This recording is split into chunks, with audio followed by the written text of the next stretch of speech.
Startup or enterprise? Are usage-based pricing models more suitable for early-stage startups, or do they work better for established enterprise SaaS companies? Because it's trending, I'm seeing a larger percentage of early stage adopting usage based pricing. But what I see after about a million ARR or so, they start moving to some type of hybrid model. On the flip side, the large enterprises, I mean, I hate to use this because everybody's going to know this.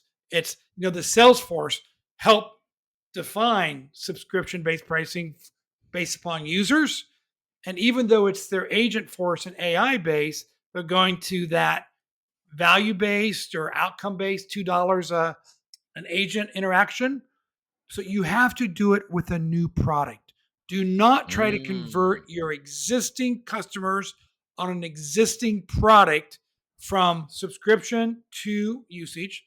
Now, my friends at Vista would say that's not true because we converted people from software enterprise license to annual subscriptions, right? And they knew they'd get some churn, but they were okay with that. But I just went off tangent a little bit.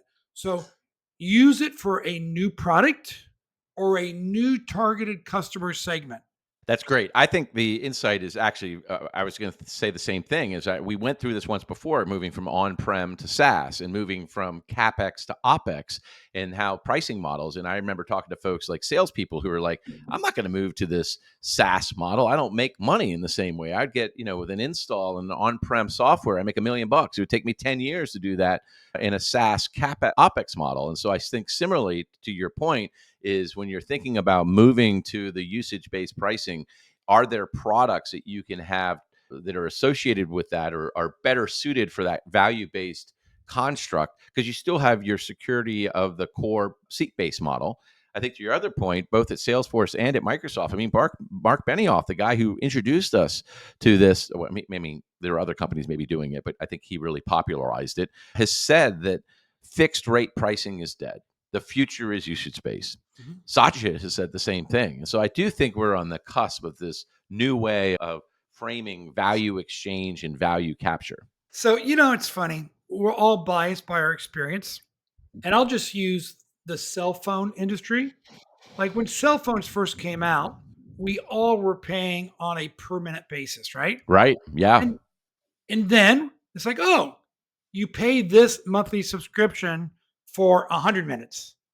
And still, most of us, when we got the bill and we had 300 minutes and we were paying three times our monthly fixed cost, we were upset, right?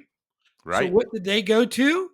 They went to the unlimited pricing, right? Right. So, Sure. I have a different forecast. I believe in the next 3 to 5 years, you'll see companies going from subscription and users to usage based to minimum contracted usage based with overage back to a fixed fee.